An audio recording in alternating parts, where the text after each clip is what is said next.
Chapter 8, in which Abdullah's dreams continue to come true. The moment the sun flushed the sand dunes with white rosy light, Abdullah wrenched the cork out of the genie's bottle. The vapor steamed forth, became a jet, and rushed upward into the blue mauve shape of the genie, who looked, if possible, angrier than ever. "I said one wish a day," the windy voice announced. "Yes, well, this is a new day, O mauve magnificence, and I am your new owner," said Abdullah. "and this wish is simple. I wish these chains of mine gone." "Hardly worth wasting a wish on," the genie said contemptuously, and dwindled rapidly away inside the bottle again. Abdullah was just about to protest that though this wish might seem trivial to a genie, being without chains was important to him, when he found himself able to move freely, without rattling. He looked down and found the chains had vanished. He put the cork carefully back in the bottle and stood up. He was horribly stiff. Before he could move at all, he had to make himself think of fleet camels with soldiers on them speeding toward this oasis, and then of what would happen if the sleeping bandits woke to find him standing there without his chains. That got him moving. He hobbled like an old man toward the banquet table. There, very careful not to disturb the various bandits who were asleep with their faces on the cloth, he collected food and wrapped it in a napkin. He took a flask of wine and tied it and the genie bottle to his belt with 2 more napkins. He took a last napkin to cover his head in case he got sunstroke. Travelers had told him this was a real danger in the desert. And then he set off, as swiftly as he could limp, out of the oasis and due north. The stiffness wore off as he walked.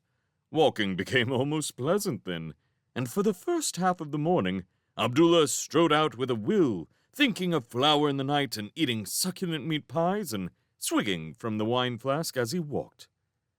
The second half of the morning was not so good. The sun swung overhead, the sky became glaring white, and everything shimmered.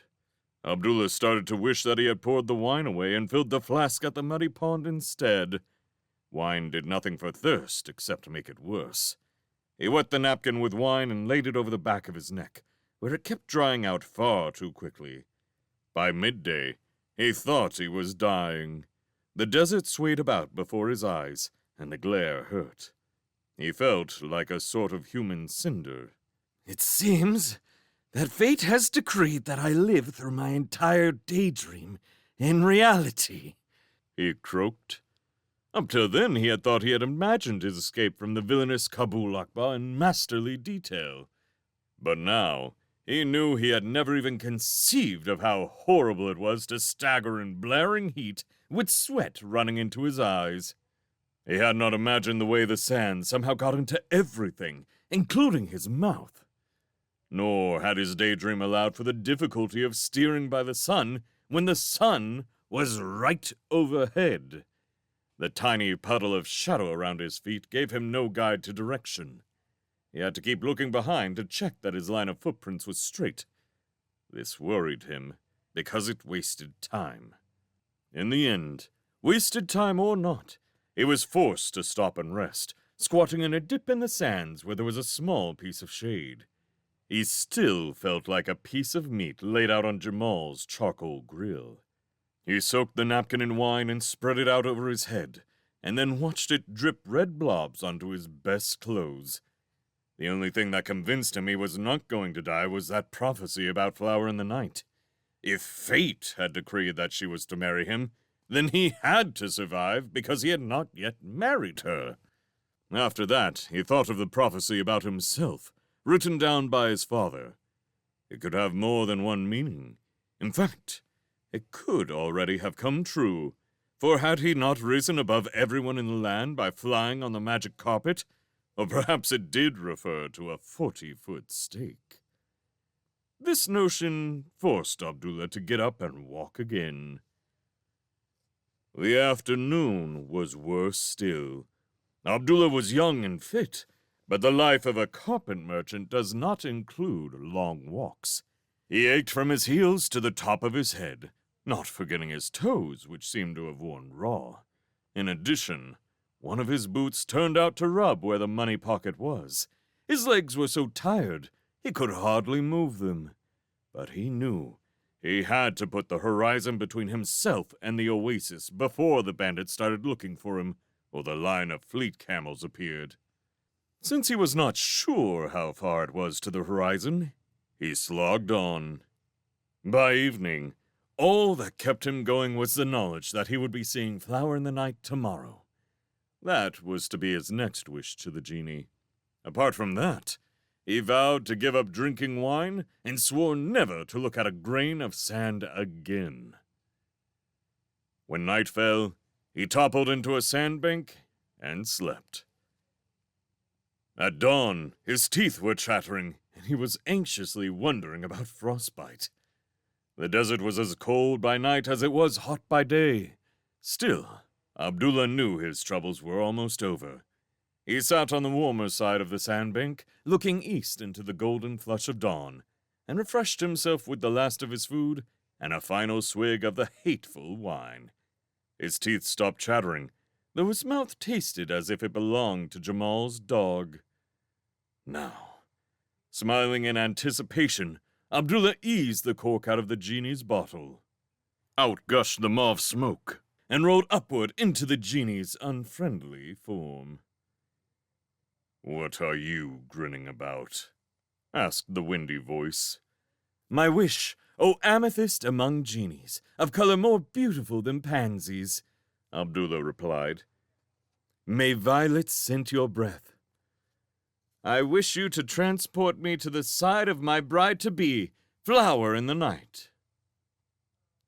"Oh, do you?" The genie folded his smoky arms and turned himself to look in all directions. This, to Abdullah's fascination, turned the part of him that was joined to the bottle into a neat corkscrew shape. "Where is this young woman?" the genie said irritably when he was facing Abdullah again. "I can't seem to locate her." "She was carried off by a jinn from her night garden in the Sultan's palace in Zanzib," Abdullah explained. "That accounts for it," said the genie. "I can't grant your wish. She's nowhere on Earth." "Then she must be in the realm of the jinns," Abdullah said anxiously. "Surely you, O purple prince among genies, must know that realm like the back of your hand." "That shows how little you know," the genie said. "A genie confined to a bottle is debarred from any of the spirit realms. If that's where your girl is, I can't take you there. I advise you to put the cork back in my bottle and be on your way. There's quite a large troop of camels coming up from the south." Abdullah sprang to the top of the sandbank. Sure enough, there was the line of fleet camels he had been dreading, speeding toward him with smooth, waltzing strides. Though distance made them visible as only indigo shadows just then, he could tell from the outlines that the riders were armed to the teeth. "See," said the genie, bellying upward to the same height as Abdullah. "They might miss finding you, but I doubt it." The idea clearly gave him pleasure. "You must grant me a different wish, quickly," said Abdullah. "Oh, no," said the genie. "One wish a day. You've already made one." "Certainly I did, O splendor of lilac vapors." Abdullah agreed with the speed of desperation.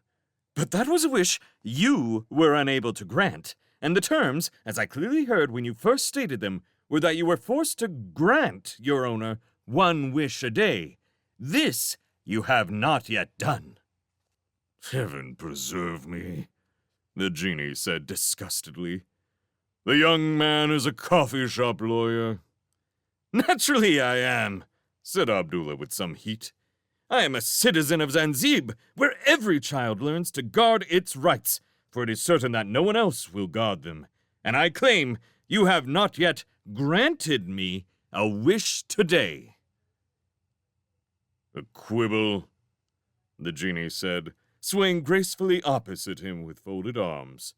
"One wish has been made," But not granted, said Abdullah. "It is not my fault if you choose to ask for things which are impossible," said the genie. "There are 1,000,000 beautiful girls I can take you to instead. You can have a mermaid if you fancy green hair. Or can't you swim? The speeding line of camels was now a good deal nearer. Abdullah said hurriedly, Think, O puce pearl of magic, and soften your heart. Those soldiers approaching us will certainly seize your bottle from me when they reach us. If they take you back to the Sultan, he will force you to do mighty deeds daily, bringing him armies and weapons and conquering his enemies for him most exhaustingly. If they keep you for themselves, and they might, for not all soldiers are quite honest, you will be passed from hand to hand and be made to grant many wishes each day, one for each of the squad. In either case, you will be working far harder than you will work for me, who want only one small thing." "What eloquence," said the genie. "Though you have a point. But have you thought, on the other hand, what opportunities the Sultan or his soldiers will give me to work havoc?" "Havoc?" asked Abdullah, with his eyes anxiously on the speeding camels. "I never said my wishes were supposed to do anyone any good," said the genie. "In fact, I swore that they would always do as much harm as possible. Those bandits, for instance, are now all on their way to prison, or worse, for stealing the Sultan's feast. The soldiers found them late last night." "You are causing worse havoc with me for not granting me a wish," said Abdullah. "And unlike the bandits, I do not deserve it." "Regard yourself as unlucky," said the genie. "This will make two of us. I don't deserve to be shut in this bottle either." The riders were now near enough to see Abdullah. He could hear shouts in the distance and see weapons being unslung. "Give me tomorrow's wish, then," he said urgently. "That might be the solution," the genie agreed, rather to Abdullah's surprise. "What wish then?" "Transport me to the nearest person who can help me find Flower in the Night," said Abdullah, and he bounded down the sandbank and picked the bottle up. "Quickly!" he added to the genie, now billowing above him. The genie seemed a little puzzled. "This is odd," he said. "My powers of divination are usually excellent, but I can't make head or tail of this." A bullet plowed into the sand not too far away. Abdullah ran, carrying the genie like a vast streaming mauve candle flame. "Just take me to that person!" he screamed. "I suppose I'd better," said the genie. "Maybe you can make some sense out of it." The earth seemed to spin past under Abdullah's running feet. Shortly, he seemed to be taking vast loping strides across lands that were whirling forward to meet him. Though the combined speed of his own feet and the turning world made everything into a blur, except for the genie streaming placidly out of the bottle in his hand, Abdullah knew that the speeding camels were left behind in instants. He smiled and loped on, almost as placid as the genie, rejoicing in the cool wind. He seemed to lope for a long time. Then it all stopped. Abdullah stood in the middle of a country road, getting his breath. This new place took a certain amount of getting used to. It was cool, only as warm as Zanzibar in springtime, and the light was different. Though the sun was shining brightly from a blue sky, it put out a light that was lower and bluer than Abdullah was used to. This may have been because there were so many very leafy trees lining the road and casting shifty green shade over everything. Or it may have been due to the green grass growing on the verges. Abdullah let his eyes adjust, and then looked around for the person who was supposed to help him find Flower in the Night. All he could see was what seemed to be an inn on a bend in the road, set back among the trees. It struck Abdullah as a wretched place. It was made of wood and white-painted plaster, like the poorest of poor dwellings in Zanzibar, and its owners only seemed able to afford a roof made of tightly packed grass. Someone had tried to beautify the place by planting red and yellow flowers by the road. The inn sign, which was swinging on a post planted among the flowers, was a bad artist's effort to paint a lion. Abdullah looked down at the genie's bottle, intending to put the cork back into it now he had arrived. He was annoyed to find he seemed to have dropped the cork, either in the desert or on the journey. Oh well, he thought. He held the bottle up to his face. "Where is the person who can help me find flower in the night?" he asked. A wisp of steam smoked from the bottle, looking much bluer in the light of this strange land. "Asleep on a bench in front of the Red Lion," the wisp said irritably, and withdrew back into the bottle. The genie's hollow voice came from inside it. "He appeals to me. He shines with dishonesty."